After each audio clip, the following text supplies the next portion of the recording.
Saudações, amigos e amigas, sejam todos muito bem-vindos a mais uma aula aqui no nosso canal do Futuro e Procuradorias. Se você gosta do nosso conteúdo, se inscreve no canal. E se você gostou do nosso vídeo, dá o like aí para que ele possa chegar a mais pessoas. E hoje a gente vai falar um pouquinho de autarquias e agências reguladoras. Vamos lá? Aqui a gente começa falando pela parte mais simples, né? O que são propriamente as autarquias?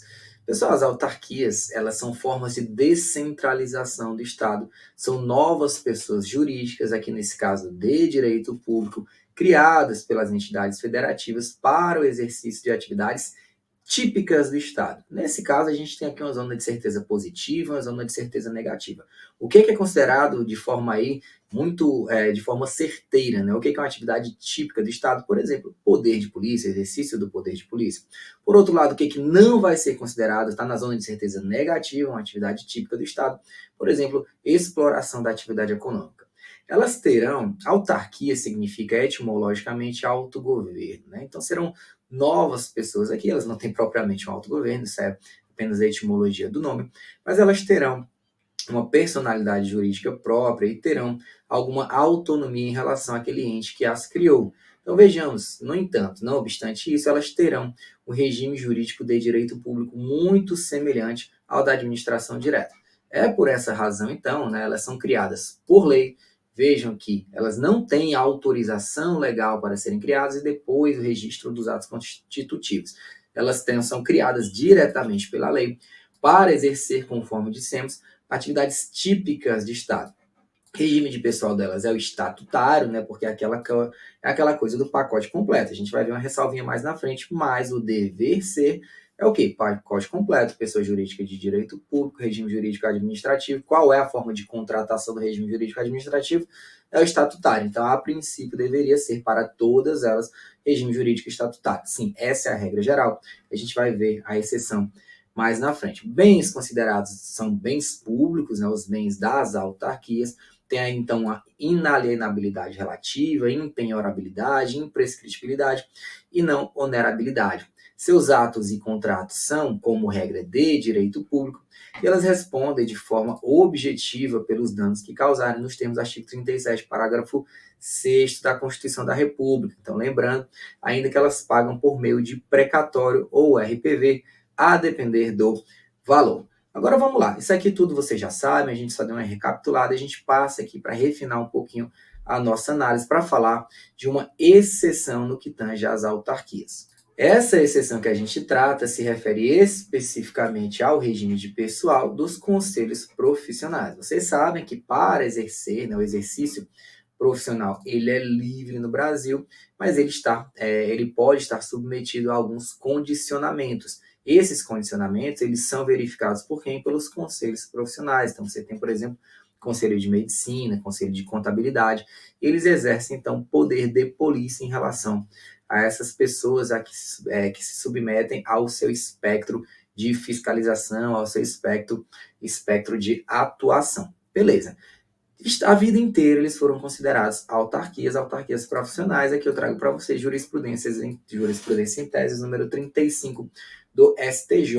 Então, conselhos de fiscalização profissionais possuem natureza jurídica de autarquia, sujeitando-se, portanto, ao regime jurídico de direito público, isso que a gente falou para vocês, com a ressalva da OAB, que sempre foi considerada aí um serviço público independente, né, uma categoria sui generis, um regime jurídico esdrúxulo, segundo parte da doutrina.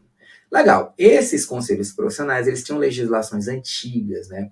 E em boa parte dessas legislações era estabelecido que eles estariam sujeitos, que poderiam fazer contratações por meio da consolidação das leis do trabalho pela CLT, poderiam contratar empregados. Mas vocês lembram que eu falei para vocês que é o pacote completo? Se você está no regime jurídico público, você adota todas as formas de direito público, pelo menos de uma forma geral. Isso chegou ao Supremo Tribunal Federal. O que o Supremo disse em relação a isso? Supremo Tribunal Federal, por meio do voto do ministro Alexandre de Moraes, disse, olha, é uma espécie sui generis de pessoa jurídica de direito público não estatal. Então, vejam, essas autarquias profissionais, elas não são propriamente aquelas autarquias, né, que a gente vê ali do Decreto-Lei 200, né? Então, a gente chama de autarquia pela falta de um nome menor.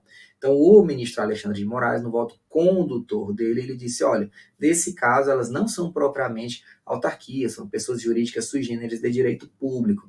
E aí, nesse caso, existe uma exceção em relação a elas. A legislação pode estabelecer um regime de contratação dadas as suas peculiaridades, um regime de contratação diferenciado, um regime de contratação próprio, inclusive pela CLT. Foi isso que foi decidido nesse julgado. Nesse mesmo relatório, ele destacou também que elas não pagam por meio de precatório, né, o que é uma peculiaridade desses entes, né, não se submetem ao regime de precatório. Agora, Felipe, então quer dizer que não tem nada a ver com conselho profissional na autarquia, coisa nenhuma? Olha, tenha em mente os dois posicionamentos, né? Tenha em mente aquela doutrina tradicional, aquela doutrina clássica, que considera que os conselhos profissionais são, sim, autarquias profissionais, mas ressalve também, tenha em mente esse voto do ministro Alexandre de Moraes, porque ele foi bastante importante e significativo para os momentos atuais. Principalmente quanto a isso aqui, a contratação do pessoal sob regime seletista nos conselhos profissionais. Beleza, pessoal? Então é isso. A gente começou falando características gerais das autarquias rapidinho, falamos dos conselhos profissionais, agora vamos falar um pouquinho das agências reguladoras, que são formas de autarquias. São autarquias especiais. Mas vamos primeiro dar o contexto para vocês. Eu gosto muito de falar o contexto porque eu acho que ajuda na compreensão. O que acontece? Nos anos 90, no Brasil e no mundo, houve uma onda liberal, né, uma onda neoliberal, que se expressou de várias formas distintas. Na União Europeia, por exemplo, houve a transformação de vários serviços públicos em atividades econômicas sob uma regulação especial. Aqui no Brasil, isso foi tentado também. A ideia, então, inicial naquele momento seria o quê? Vamos transformar os serviços públicos em atividades econômicas. O Estado sai dessa atuação e ele será apenas um regulador. Aí que a gente vê a ideia. Isso é inspirado aonde? Nos Estados Unidos. Então, a gente vê o quê? E que foi uma forma levada de forma muito intensa para a Europa também. Então vejam que a ideia do legislador, naquele momento histórico, anos 90, após a queda do Muro de Berlim, em que houve aí o fim daquela polarização entre Estados Unidos e União Soviética, que foi propagado que haveria uma liberdade no mundo, e quando alguns autores, como por exemplo Francis Fukuyama, declarou até o fim da história, porque essa história era um eterno jogo de contrastes, teria acabado esse contraste, agora as pessoas viveriam dentro de uns patamares de liberdade maior, por isso o liberalismo. Então a gente teve aqui essa ideia. Funcionou no Brasil? Não tanto, porque o que aconteceu é que os serviços públicos eles não foram transformados propriamente em atividade econômica. Mas nós tivemos, de todo modo, aqui a criação de agências reguladoras. Esses serviços, muitas vezes, eles foram passados a particulares por meio de outorga, mas aí, nesse caso, ele não se desnatura como serviço público, porque não existe a troca do domínio, mas fato é esse, que existiu aí a ideia de o Estado sair dessa prestação de serviços públicos, trespassá-lo aos particulares e o Estado ficar apenas de maneira reguladora. Essa é a ideia das agências reguladoras.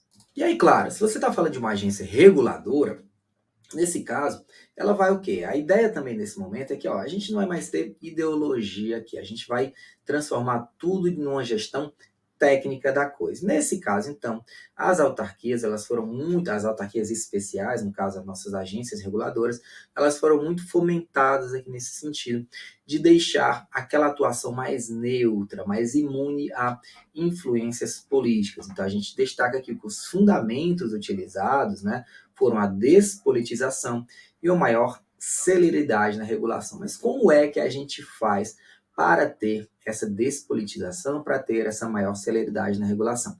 Só lembrando aqui um ponto, um parêntese para vocês, que então nós tivemos autarquias relativas a serviços públicos concedidos, lembra que eu falei que nem tudo virou atividade econômica, em relação a atividades econômicas em sentido estrito, como é o caso da ANP, por exemplo. Beleza. Como é que a gente consegue instrumentalizar essa independência do Estado regulador? Como é que a gente consegue instrumentalizar essa maior autonomia? É dando algumas garantias especiais para essas agências reguladoras. Quais foram as autonomias concedidas aqui? Uma autonomia normativa, administrativa e financeira. E é delas que a gente vai falar aqui.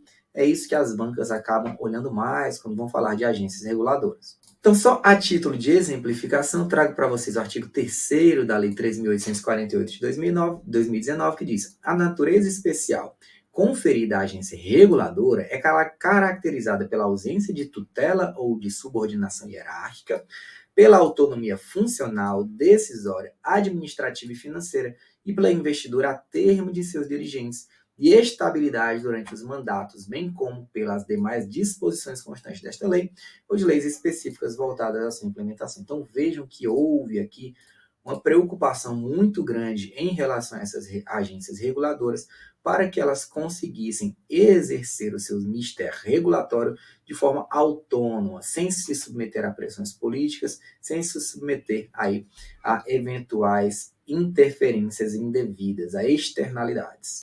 E aí, uma autonomia que a gente começa destacando é a autonomia normativa. Elas têm, então, uma capacidade normativa, essas agências reguladoras.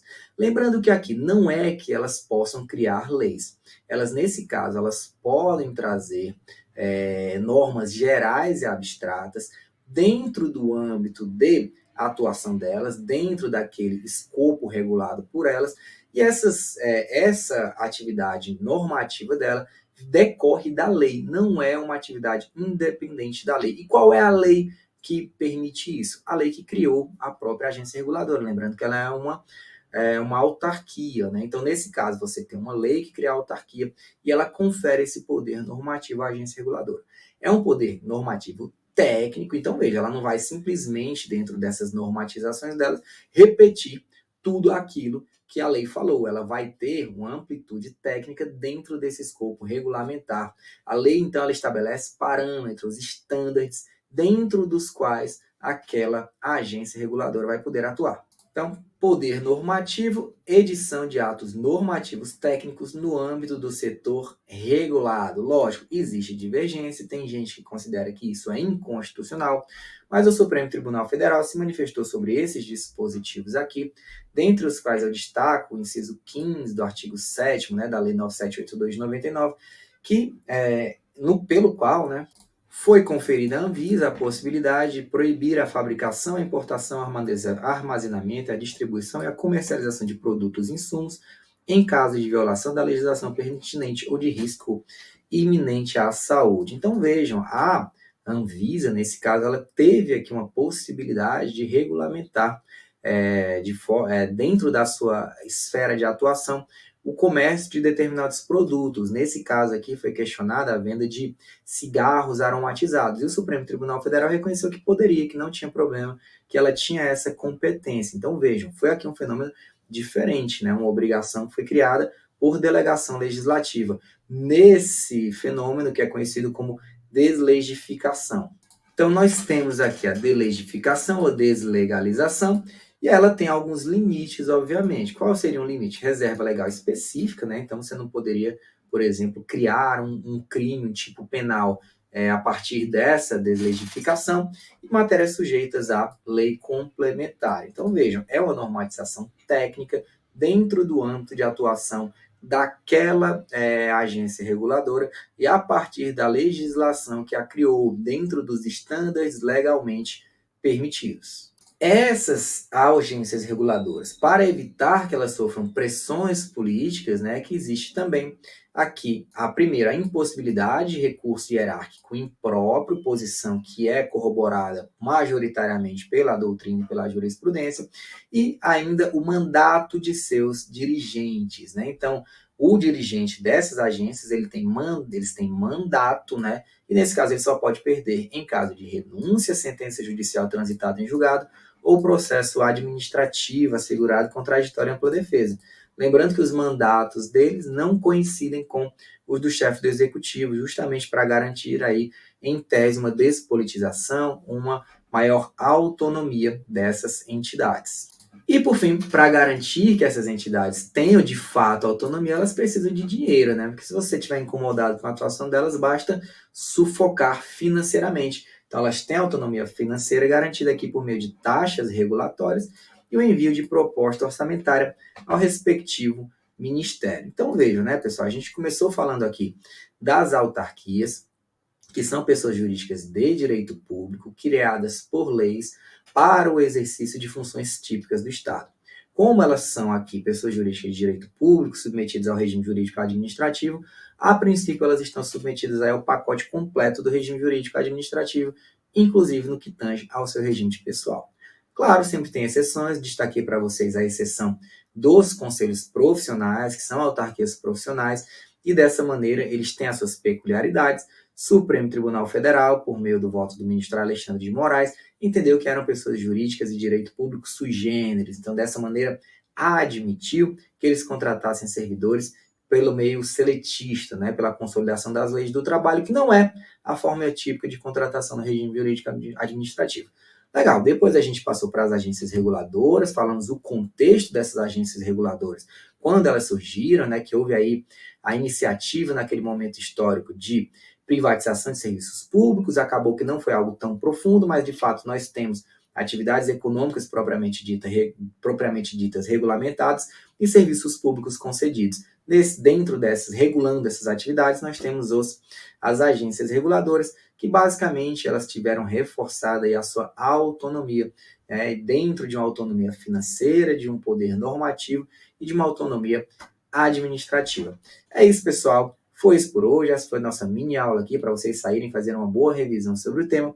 Espero que tenham gostado. Se gostou, deixa o like. Se não gostou, dá o dislike também. Se inscreve no canal. Um grande abraço e até a próxima.